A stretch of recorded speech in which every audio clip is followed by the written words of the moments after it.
ನಿನ್ನ ಸೇವೆಯ ನಾ ಮಾಡಲು ಸರ್ವಾಯುಧ ದಯ ಪಾಲಿಸು.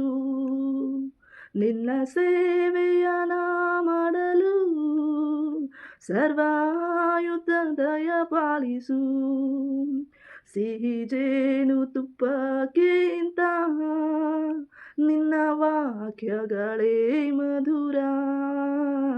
ನನ್ನ ಹೃದಯದೊಳು ನೀನೇ, ನನ್ನ ಆಲೋಚನೆಯು ನೀನೇ. ನನ್ನ ಹೃದಯದೊಳು ನೀನೇ, ನನ್ನ ಆಲೋಚನೆಯು ನೀನೇ.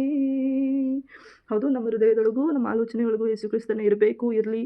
ನಾವೇನೇನು ಯೋಚನೆ ಮಾಡ್ತೀವಿ ಲೋಕದ ಬಗ್ಗೆ ಅದೆಲ್ಲ ಬರ್ತಿರ್ತಾ ಹೋಗ್ತಿರ್ತಾವೆ. ಬಟ್ ನಮ್ಮ ಪರ್ಮನೆಂಟ್ ಯೋಚನೆ ಯಾರಾಗಿರ್ಬೇಕಂದ್ರೆ ಅದು ಯೇಸು ಸ್ವಾಮಿ ಆಗಿರಬೇಕು.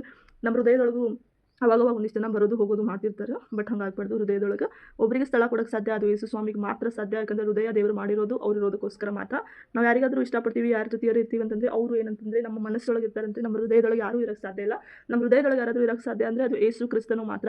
ಇದನ್ನು ನಾನು ಭಾಳ ಮುಂಚೆನೇ ಎಕ್ಸೆಪ್ಟ್ ಮಾಡ್ಕೊಂಡಿನಿ. ನೀವು ಎಕ್ಸೆಪ್ಟ್ ಮಾಡ್ಕೊರಿ. ಹೃದಯ ಅನ್ನೋದು ಬರೀ ಯೇಸು ಸ್ವಾಮಿಗೆ ಮಾತ್ರ ಮೀಸಲಾಗಿದ್ದು.